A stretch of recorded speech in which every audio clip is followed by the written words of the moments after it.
Hello friends, हमारे YouTube channel exams teacher में आप सभी सुधीजनों का हार्दिक स्वागत है। जैसा कि उत्तर प्रदेश बीएड प्रेस परीक्षा 9 अगस्त को होनी है, जिसके एडमिट कार्ड भी जारी हो चुके हैं। उम्मीद है आप सभी लोगों ने अपने अपने एडमिट कार्ड निकाल लिए होंगे। अब जो सबसे बड़ा मुद्दा इस समय स्टूडेंट्स के मन में है वो यह है कि लास्ट 10 डेज़ में क्या पढ़ा जाए जिससे ज़्यादा से ज़्यादा मार्क्स इंक्रीज़ हो सकें। जहाँ तक बीएड प्रेस परीक्षा का प्रश्न है, मैंने पूर्ववर्ती प्रश्न पत्रों का विश्लेषण किया है, जिसके आधार पर मैं आपको बता सकता हूँ या यह बताने में सक्षम हूँ कि अंतिम दिनों में आपको क्या पढ़ना है। मेरा आपसे निवेदन है, वीडियो को अंत तक ज़रूर देखें। यदि वीडियो पसंद न आए तो आप निसंकोच अनलाइक कर सकते हो, परंतु एग्ज़ाम देने के बाद यदि आपको लगे कि चैनल पर बिल्कुल सही जानकारी दी गई थी तो आप वापस आकर चैनल पर वीडियो को लाइक ज़रूर कर दें।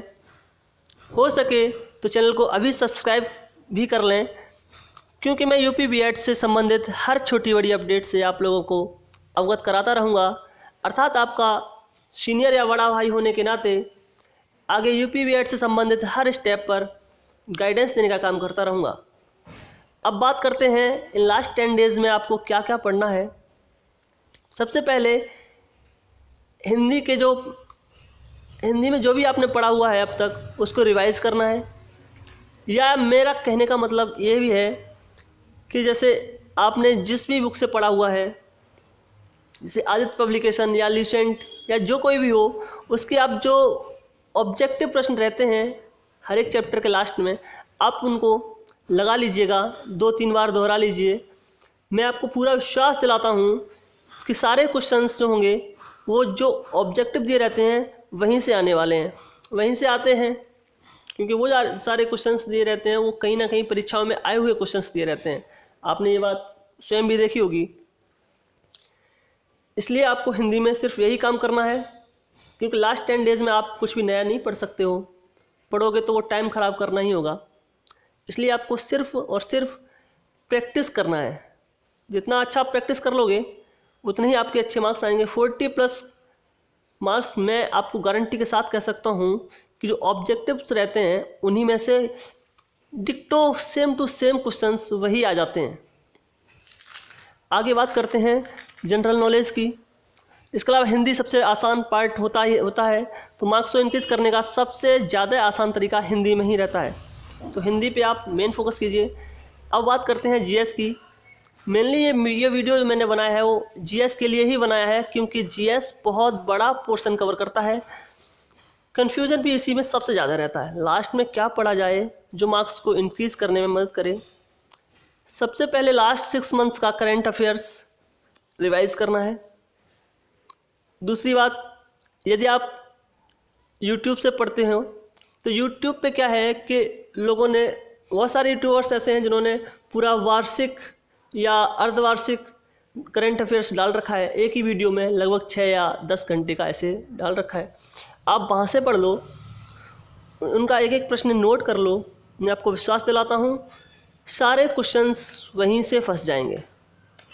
सारे क्वेश्चंस आपके वहाँ से फंसने वाले हैं, क्योंकि जो वो लोग पढ़ाते हैं ना वो सतही क्वेश्चंस होते हैं, उनमें कुछ भी वो डीप नहीं बताते। आप जो प्रतियोगिता दर्पण या कुछ भी पढ़ोगे वहाँ आपको डीप पढ़ाते हैं, वहाँ डीप लिखा होता है। फिर आप उसको क्या करते हैं, हेडिंग्स पढ़ने के बाद क्या करते हैं, अंदर का भी पढ़ना स्टार्ट कर देते हैं। जब आप पढ़ते हो तो वहाँ आप सिर्फ टाइम ख़राब कर रहे होते हैं, क्योंकि बीएड में जो भी सतही क्वेश्चंस होते हैं यानी हेडिंग वाले क्वेश्चंस होते हैं, सिर्फ वही क्वेश्चंस आते हैं, डीप पढ़ने की ज़रूरत नहीं है। इसलिए मेरा आप लोगों को सजेशन रहेगा कि आप लोग यूट्यूब से पढ़ लो। 6 या 10 घंटे का, कोई 6 घंटे का वीडियो डाल रहा है, कोई 10 घंटे का वीडियो डाल रहा है, इस तरीके से वो आप वीडियो देख लो, वो सारे प्रश्न तैयार कर लो। आपका पूरा, मैं आपको गारंटी के साथ कहता हूँ, वहाँ से आपका 100% जो करंट अफेयर्स होगा वो कवर हो रहा होगा। ओके, जैसे अगर आपके पास करंट अफेयर्स की पत्रिका है तो उसमें से आप समझ ही रहे हैं कि आपको हेडिंग्स ही पढ़ने हैं। सारे नॉर्मल क्वेश्चंस होते हैं, इतना जानकारी तो रखना आपको स्वाभाविक होना ही चाहिए। लगभग पेपर का फर्स्ट जीएस पेपर जो होता है वो 40% करंट अफेयर्स कवर कर रहा होता है। यानी फर्स्ट पेपर जीएस का जो होता है उसमें 2 पेपर होते हैं। एक तो फर्स्ट होता है, फर्स्ट में क्या होता है कि GS plus Hindi, GS plus Hindi रहती है, जिसमें आप जीएस में क्या होता है कि जीएस में तुम्हारा करंट अफेयर्स लगभग 40% क्वेश्चंस करंट अफेयर्स से आते हैं, समझ रहे हैं ना। दूसरा जो रहता है मिसलेनियस पार्ट जो होता है ना ल्यूसेंट में, आपने देखा होगा जिसे हिंदी में विविध कहते हैं। मैं आपको दिखा देता हूँ एक बार।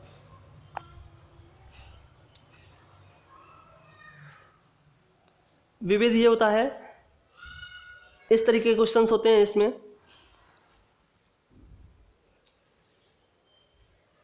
आप विविध पार्ट से पढ़ लीजिएगा।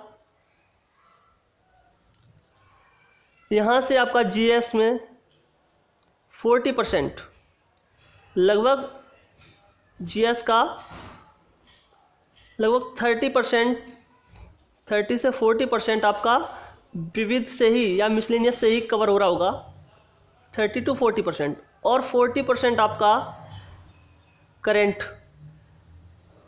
आप समझ रहे हैं ना, यानी 70 से 80% आपका जीएस का पोर्शन जो है पेपर फर्स्ट का करेंट प्लस मिसलेनियस विविध ये कवर कर रहे होंगे। यानी मेरा कहने का तात्पर्य ये है कि आपको इन अंतिम दिनों में करंट अफेयर्स और मिसलेनियस पार्ट जो ल्यूसेंट का है उसे आप 10 दिनों में सिर्फ उसे ही पढ़िएगा, बहुत अच्छी तरीके से तैयार करिएगा। आपका पूरा पेपर यानी आपको एक गवर्नमेंट सीट निश्चित तौर पे मिल जाएगी, ये मेरा आपसे वादा है।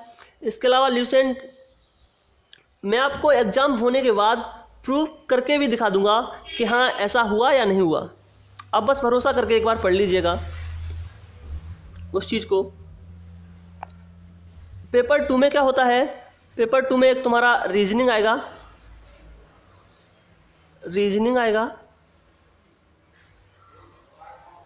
50 क्वेश्चंस। इसके अलावा 50 क्वेश्चंस आपके आएंगे सब्जेक्ट वाले, जैसे आपका साइंस स्ट्रीम है या आर्ट स्ट्रीम है। साइंस वालों का क्या होता है कि मैथ प्लस साइंस आएगा, प्लस मैथ। आर्ट वालों का आर्ट वाले क्वेश्चंस आते हैं, इतिहास, भूगोल, ज्योग्राफी, जो भी मतलब वो पॉलिटी वगैरह सारे। तो वो मुझे पता है आप लोगों ने पहले से तैयार कर लिया होगा, क्योंकि अब 10 दिनों में उनको तैयार नहीं किया जा सकता है। वो सारी तैयारी आपको पहले से होगी। इनको भी 1-1 घंटे करके रिवाइज़ कर लेना। कुल मिला के मैंने जो भी आपको बताया है वो आप इसी स्ट्रेटजी से अगर काम करते हैं इन 10 दिनों में, मैं पूरा विश्वास आपको दिलाता हूँ आपका 100% सरकारी सीट कंफर्म हो जाएगा। तो वीडियो को विराम देता हूँ। और हाँ, यदि वीडियो पसंद आए तो प्लीज़ चैनल को सब्सक्राइब जरूर कर लेना, ताकि भविष्य में यूपीबीएड से संबंधित होने वाली हर घटना का विवरण आप तक समय से पहुंच सके। धन्यवाद। वीडियो को विराम देता हूं।